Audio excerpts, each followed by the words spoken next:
Welcome to the Cook the Books podcast by Tea with Coffee Media. I'm Tyler Witkowski, the president and publisher of Tea with Coffee Media. And I'm Kelsey Ann Lovelady, the vice president of marketing. Back in 2021, we took our experience as independent authors and used it to create a publishing company with our friends. Our mission is to help other indie authors reach more and greater success. This podcast is dedicated to helping authors find the perfect recipe to create their books and their persona as an author. We talk about everything from plotting to character creation to marketing to using your life experiences to create your unique voice and stories. Welcome to the show. Welcome back to the Cook the Books podcast, hosted by me, Tyler Witkowski, the president and publisher of Tea with Coffee Media, and my friend Kelsey Ann Lovelady, the vice president of marketing.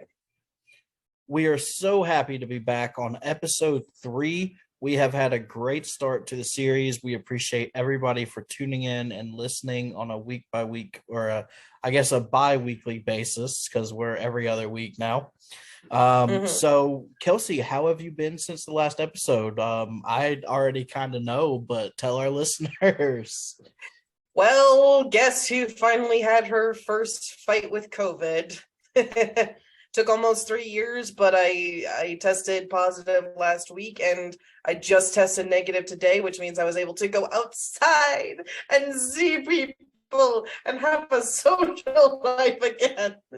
And it was beautiful. But yeah, I've been sick, and I'm starting to feel better, finally. Yeah. She says as she coughs. She says as she coughs with the COVID, of course. So as for me, I think, my biggest update is we're getting ready to sell and travel full time. So we are excited about that. Looking forward to the traveling and getting to explore the country and go up to Canada and maybe down to Mexico in the RV and see those places, and we'll see where life takes us. But so speaking of where life takes us, let's get into today's hot topic. Kelsey, why don't you kick us off? So anybody who has been on Book Talk in the last, I'd say, 2 months since the beginning of the year has probably heard that several authors and several readers are boycotting Kindle Unlimited. And the reason why is because Amazon has very strange ways of dealing with piracy within their Kindle book collections.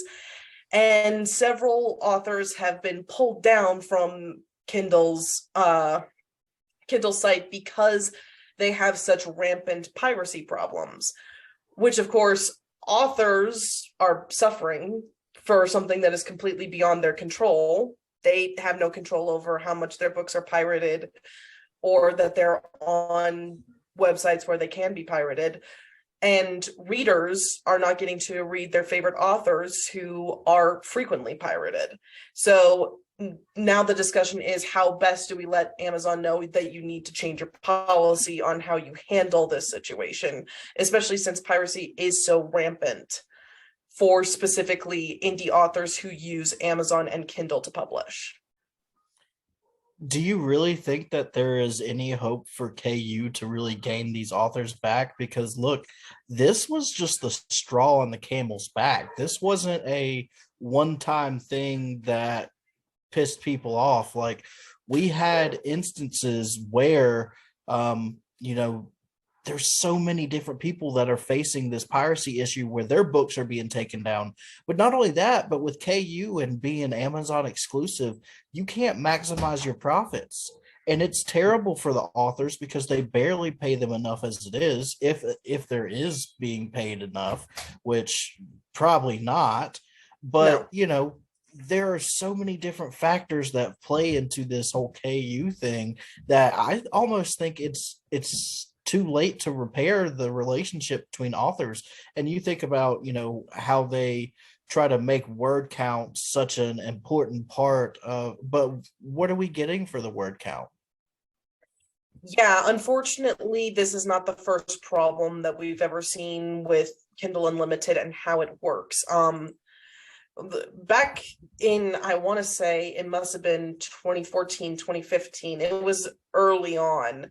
You might have heard of an author by the name of Felina Hopkins, who earned her way into infamy by trying to copyright claim the word cocky, as in sending cease and desist letters to authors who use the word cocky in their titles, because she had her own erotica series called the Cocker Brothers series. When you have a surname like the Cocker Brothers, obviously the books are going to be named like Cocky Doctor, Cocky Cowboy, shit like that. And along with this scandal of her trying to copyright the word cocky, she was accused of book stuffing, which is where she took a bunch of stuff that had nothing to do with her books and put them into the Kindle Unlimited ebooks so that it would look like she's getting a higher page count read on Kindle Unlimited than she actually was. A good example of what she was putting in there was like her monthly newsletter from like the last year. So at least 12 newsletters that had nothing to do with the books. So I personally don't think that there's anything that Amazon can do right now to fix the relationship with authors. Now, the argument is if readers stop using Kindle Unlimited, all they're doing is boycotting indie authors, because it's the number of subscribers to Kindle Unlimited that helps pay the authors. So it makes sense for the authors to stop using Kindle Unlimited.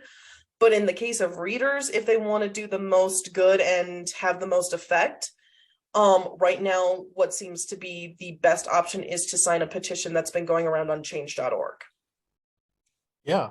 And I mean, that's how we inspire change, is with things like this, where people get out and make a difference and speak up about their experiences. I mean, that's where change comes from. It doesn't come from sitting and being idle. Exactly. The old adage is correct. Actions speak louder than words. And you can say that this is who you support and this is what you fight against. But if your actions don't back that up, nothing is going to change. Right. Yeah, exactly. Speaking of changing, what is, to this week's topic is a good one. We're going to be discussing world building and creating your own universe, really, with our vice president of operations, Aaron Jolly. So, Aaron, we are glad to have you on the podcast. We, have been excited about having our first guest on. So we'll let you introduce yourself and tell our listeners a little bit about you and what you do for the company, and anything else you want to talk to about yourself. And then we'll get into the world building. The worst part of any question. Tell me about yourself. I am a 9-year Navy vet. The Navy kind of broke me in the process, so I am a disabled vet as well. I have a MBA and a degree in computer security. Perfect for writing, right? As operations manager, I'm the person who makes sure you get your contracts when you come to us, and if you have any contract issues, you talk to me. I make sure the books get out to the markets. I do the research on that, and you wear a lot of hats. I mean, your title is technically vice president of operations, but I mean, you do so much for us. So just from the bottom of my heart, thank you. You're welcome. Yeah, I'm also nobody else is doing it, so I might as well. Yeah, part of that group, or it needs to get done today, so I'm available because the Navy messed me up so badly. So a little small benefit from them beating my body up. So let's talk a little bit about world building. We're all writers here. We all love writing and building out these worlds that we can create in. So,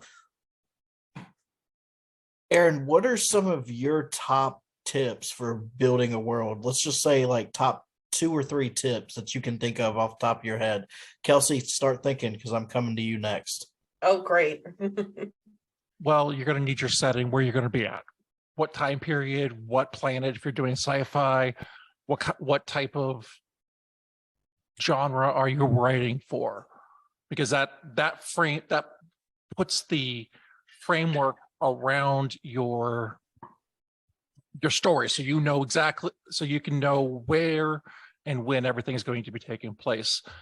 Then you start diving in, basically going from the actual world, down to the country, down to the city, just for rough ideas, so you can kind of know what they're doing around you.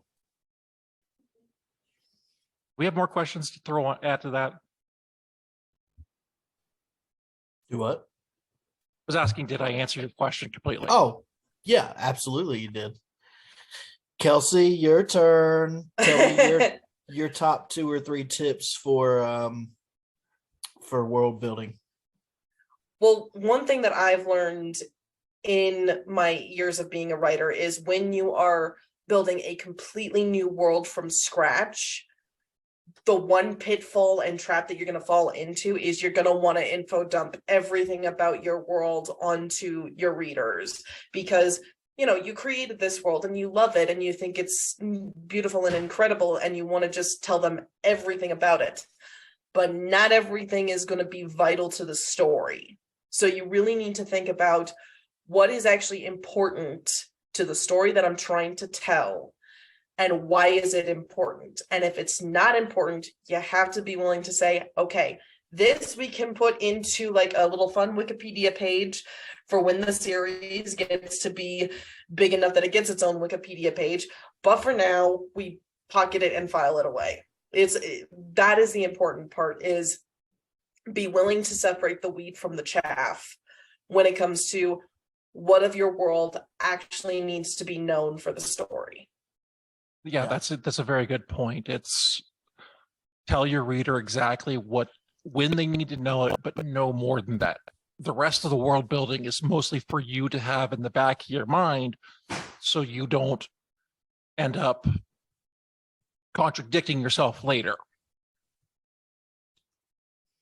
Yeah, and I think it's also important to almost on the flip side of what both of you were saying, is you want to make sure that you put enough detail into your story for the reader as well, because it's always nice, especially if it's going to be a series, you want to set up those adventures and those journeys without making it seem like you're just making it up as you go along.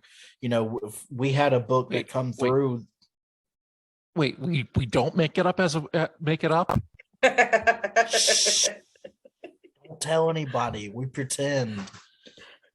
We totally know what we're doing all the time, guys. We know exactly what we're doing. Nobody, Everything is intentional and nothing is by accident. Paying nothing. As a planster, yes, I agree. Everything is intentional and nothing's an accident. But we just had a book that we had to send back to the author for a revise and resubmit, because it was lacking substance, but it was also lacking a little bit of world building. It was the first of a series, but it needed more to the world that we felt disconnected from. So it's a fine balance. It's a very good line that you have to walk to ensure that you are putting forth the best effort and giving the reader the best knowledge, but while also making sure you're not info dumping them on the world. To tell them what they need to know when they need to know it. Exactly. And it's also a case of knowing who your audience is.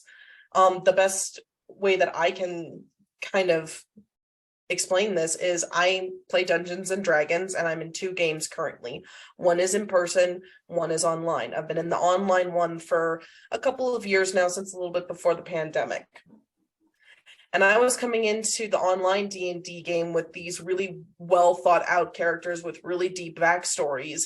And I get made fun of frequently on my D&D group because I make such complicated characters and complicated stories that I have been told that I kind of take it to a Tolkien level a few too many times.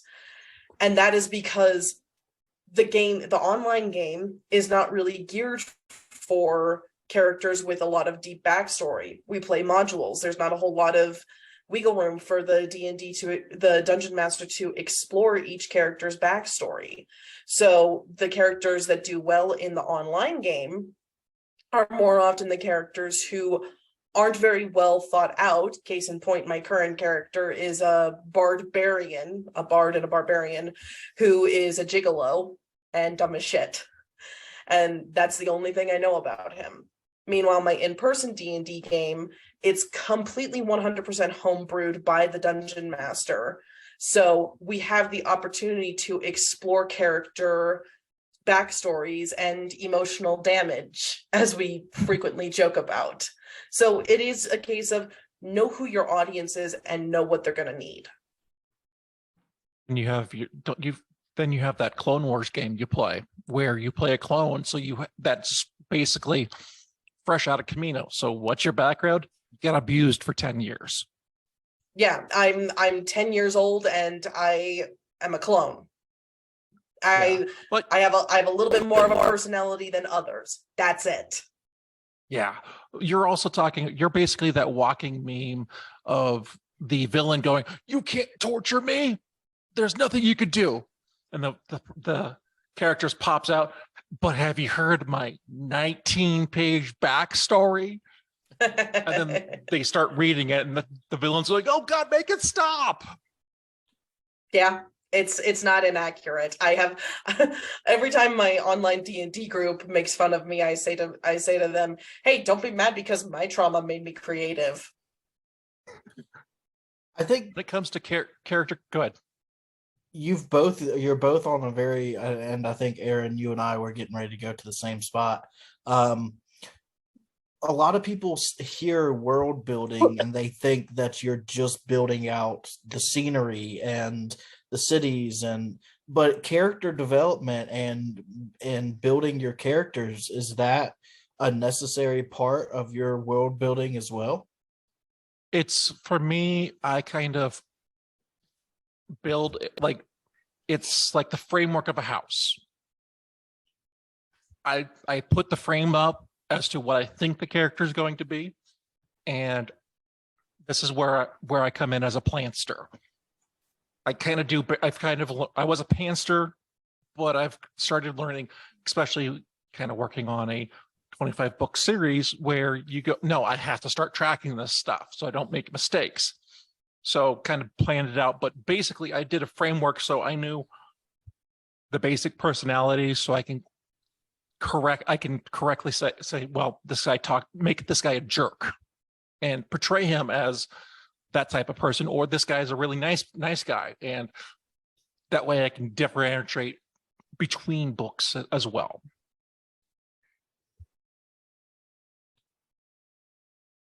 Yeah, I think that's a great point. And with character development comes building the world. I almost, I agree with you. Building the characters has to be kind of the first step almost to really understand the universe that you're working with and understand the surroundings for your characters that you're working with. Because a lot of my books, my 5-book series, the Sunflower Kisses series, first thing I did was built out the characters, and I created a character list with all of the necessary, demographics and everything about these characters that I've had, their hair color, their eye color, making sure I'm staying consistent. And then I started building the world. I was like, okay, where are we going first? Then where are we going to end up? Where is our spot going to be that we end up at and we hang out at? Building out that universe is a slow process, but it's a necessary process, just like the character development, because you're basically, to me, I'm building a Netflix series or a movie in my head. That's how I look at it. And I've got to know the world that it's setting in so that I can become connected with it in a sense. World building kind of also goes into character development from the standpoint of we need to know who the character is in terms of the circumstances that they find themselves in. If we were to meet, any race of extraterrestrials who are not familiar with Earth, and we were trying to explain the story of Earth to them, we're going to have to explain to them, okay, so here's the world, here are all these countries, a lot of them don't really like each other. And the first thing that alien is going to go, wait, if they don't all like each other, why are you not all like just absolutely tearing each other apart with the World War? Well, there's this thing called the Geneva Convention, and then there's this other thing called the United Nations. Those are going to be important things that you need to cover to explain to this alien race that you're trying to tell a story to. Does the alien race need to know who the Kardashians are? Not unless you're telling a very specific story. Yes, no, they do. No. Yes, you got to keep up with those Kardashians. No one needs to know. When they put the jewel in the middle of their head and they're wearing the black armor and torturing and screaming, "There are 5 lights." Yeah. Or they're sucking on a cup to make their lips big. Yeah, and eating live egg avian creatures from an egg.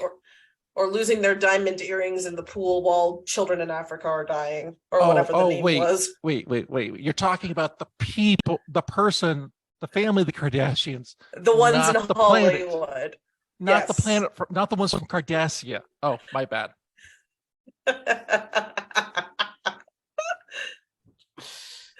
Case in point, world building is important because some people knew exactly who I was talking about, and other people went, "Oh, Star Trek reference." Fair point. So, world building. How deep do you get whenever you're building your world? Not only for yourself, but for your readers. What is your kind of point that you get down to and you say the readers don't need this much detail? I try to keep it city or neighborhood level for the reader, with a few breadcrumbs as to the rest of what's going on. One thing I didn't do in for my series is I'm dealing with aliens, and in my second book, I realized I didn't world build at all the planet they came from. So now that I have had to spend a couple days trying to figure out, well, what is the math on travel time, so I'm not being unrealistic here. And I kind of wish I had done that more before, because it would have there was some minor technical details that the reader needed to know in my first book that might be a little incorrect now. So making sure you have at least touched on every major point is where I at least am trying to go into. Right. And I think that's where the plotting aspect of your planter comes into play, is, because I was very much like you, and this is going to be a podcast topic for next season, so we're not going to get too much into it, but I was very much like you. I was a pantser for my first book, and then after I got into my, next book, it was kind of pantsed, and then I started planting as I went along and slowly developed into a planter. Definitely a planter, because I still pants on a lot of things, but yeah, I think that's an interesting point about that. So Kelsey, what about you? It really depends on what the setting and time period of the book is. For me personally, the easiest world that I have to build is modern day America, because we all know what that is. We know what it looks like. Even if you're not living in the city that I'm specifically talking about, you understand what smartphones are. You understand what cars are. I don't have to explain very much about like the politicians, the world, things that are going on in the world. I don't have to explain a whole lot. So if my last couple of books, which have been set in modern day America, I've had it really easy because I just need to know who my character is in the setting of modern day America, with one or two maybe slight changes to the world to inform that we're in kind of an alternate timeline. But with my first book, Starforged Orion, that's the book that taught me you can't go too much into detail with world building, because I did want to just be like, look what I made everything. And you can't, because it's sometimes not important, and it can sometimes come off as very obnoxious. At the end of the day, the thing that I think you need to absolutely know about your world if you're building it from scratch is, what is the economic system like? And what types of religion are in the world, if there is any religion, and if it's necessary to the story. Religion is, that does bring up a point about how religion shapes our daily life. Even if you're not part of a religion, it's the last 5,000 years, religion has shaped us to get here. From the Anunnaki to the Christian religions, they shape their flaws, their what they've done shaped us, and it needs to shape your world too.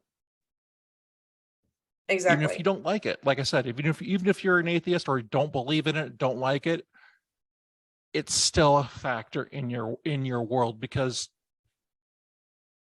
even the most primitive tribes have deities that shape their daily lives. A lot of the stuff we do in America today has been based off of Christian viewpoints. The holidays we follow, a lot of them are Christian, not so. Even as an atheist, where you would still be affected by these Christian holidays in religion. And here's the fun part. A lot of things that are traditional in Christian religions are actually little bits and pieces that were stolen from other religions, including Wicca, paganism, any number of things. So which came first, the chicken or the egg? Good luck. I mean, our days of the week are from the Norse gods, with Saturday being of the Roman god Saturn.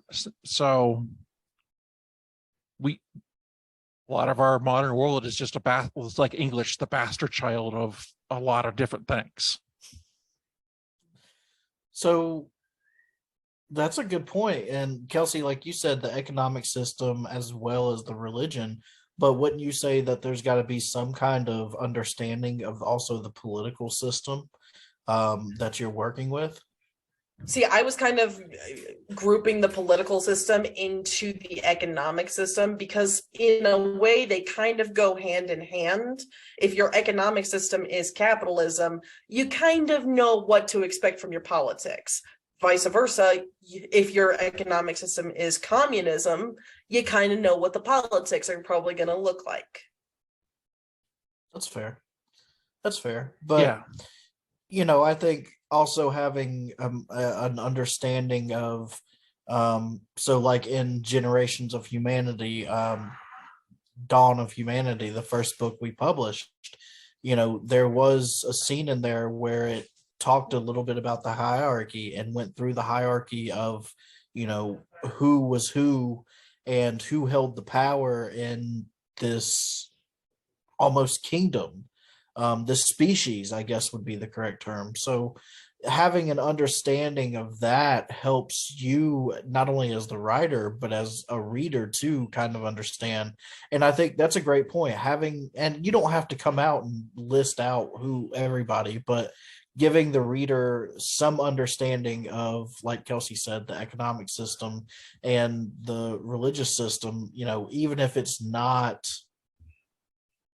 a direct reference, but giving it some attention is a good idea.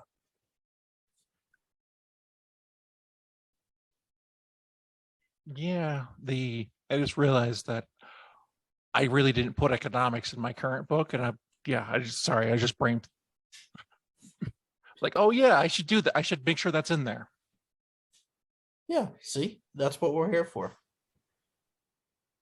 But go ahead, Kelsey.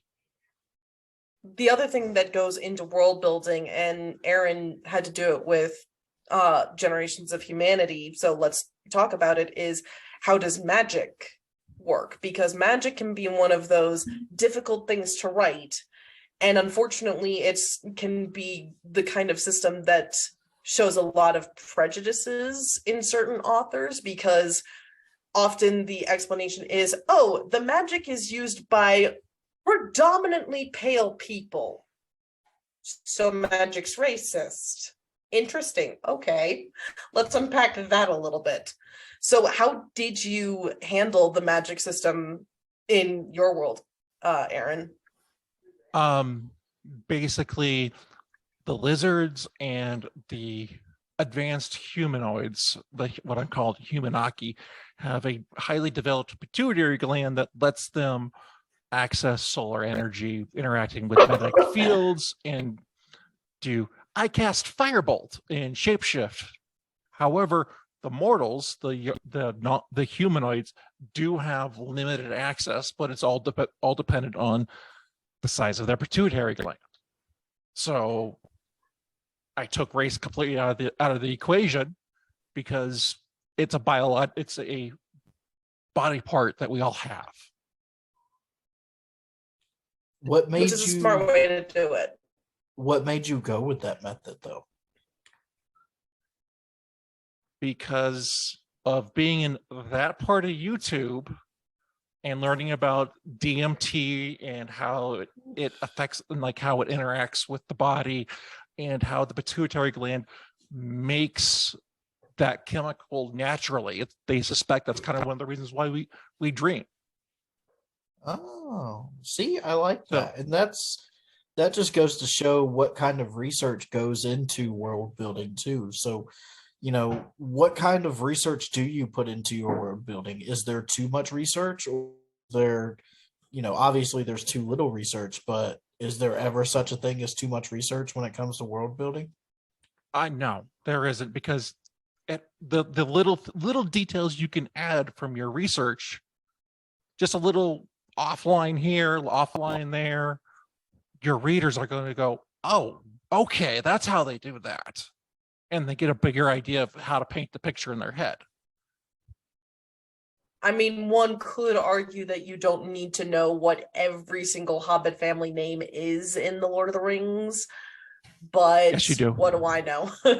Yes, you do. I mean, that's a mandatory for any Tolkien fan. You can name every Hobbit family. What was the epic rap battle of history diss? We don't need to know the name of every single freaking twig from every single goddamn tree. Oh, come on. Have you met? Look, do I need to get my tree out so I can teach my dead tree so I can teach you the names of the twigs? That is a good point, though. How we've changed, how our writing styles have changed from Tolkien's time frame, where it takes 15 pages for him to describe how somebody walked across the street, because he's put in so much detail, which can be great, but most of our readers these days just want to know he walked across the street. Yeah, I remember seeing a meme somewhere that kind of perfectly emulated how the Lord of the Rings series came about. It looked at like two other writers who went something like, oh, this is a really cool world, I should create a language that goes into it. And then there's Tolkien, I invented a fully new language and I need to write a epic trilogy to create the perfect world for it. Because that's basically what happened. He came up with Elvish and said it needs a book. Yeah. For languages, I mean, unless you are a linguist or have a real big fan, and I've done a lot of research on it, you really don't need to go beyond your native language. Depending on where you're releasing the book, what like if you're German, you write it in German. If you speak English, you write it in English, and just say they're talking in this language. and that's all the reader really needs to know. Now, there are sometimes where you may want to do a thing where where you put a different script in because your characters don't understand it yet. And letting the reader know, even though they would like to know what those scribbles mean, them not understanding it is still a plot point that they have to overcome. Lost Maidens. I mean, I wasn't gonna say it, but you said it, so let's say it. Yeah. What, did you have a problem with that? No, Or did you not know there was loved that there was a appendix at the end that translated all that for you? In my defense, whenever I read it the first and second time, there was no appendix that was added after I read it. So that is correct. In my defense, no, I did not know that was back there. But I did read it so that I could understand what they were saying after it was put in the book. So I'm glad you did and that. To be fair, in the process of writing it, we didn't actually fully go and get it translated. We just put in what do they say in the English equivalent, and then we went and translated it. Because However, it was NaNoWriMo. We didn't have the time. We were trying to get as many words done in one day as possible. I am told, though, that we did do a good job on that from people who do read that language. They enjoyed it. Yes. One of our authors, Jess Sadler, actually sent a couple of copies to some native Inuits. Correct? Yes, I believe so. Yes. Yeah, and that was awesome. And they seemed to we got a lot of good feedback on it. So it's always good to hear whenever you're able to represent an underserved people in a really good manner that they appreciate. So, but I think that is a good place to come to an end for today's podcast. Aaron, it has been great to have you on. I loved it. Loved the discussion. Kelsey, as always, it's lovely to see you. Kelsey, do you have any final thoughts for our listeners?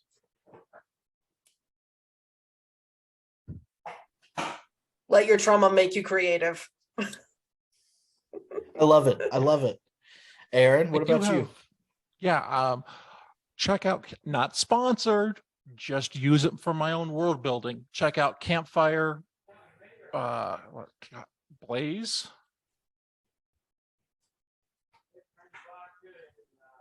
Sorry, I'm confirming the website, campfirewriting.com.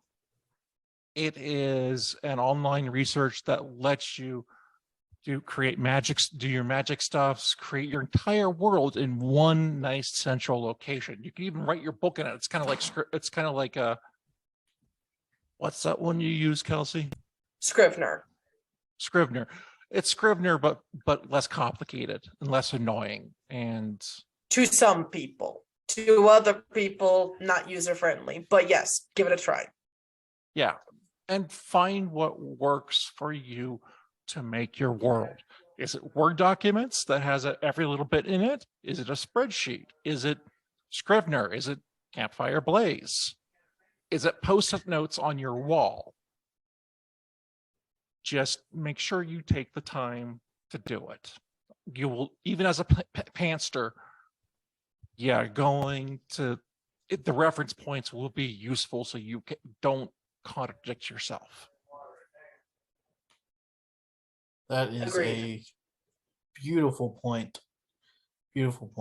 Thank you. So until 2 weeks from now, see, Kelsey, I got it right this time. Yes, you Until did. 2 weeks from now, we will see you later. Bye. Bye. Bye-bye. Bye-bye now. Bye-bye. Bye-bye now. Thanks for tuning in to the Cook the Books podcast by Tea with Coffee Media. Interested in supporting this podcast and our independent press? Be sure to follow us on Facebook, Instagram, Twitter, and TikTok to stay updated with all the latest Tea with Coffee media updates. You can also sign up for our monthly newsletter by visiting teawithcoffee.media. Finally, visit our Patreon to get early access to the Cook the Books podcast, free access to all Tea with Coffee media ebooks, and the chance to win cool prizes. You've been listening to the Cook the Book podcast with me, Tyler Witkowski. And me, Kelsey Ann Lovelady. Until next time.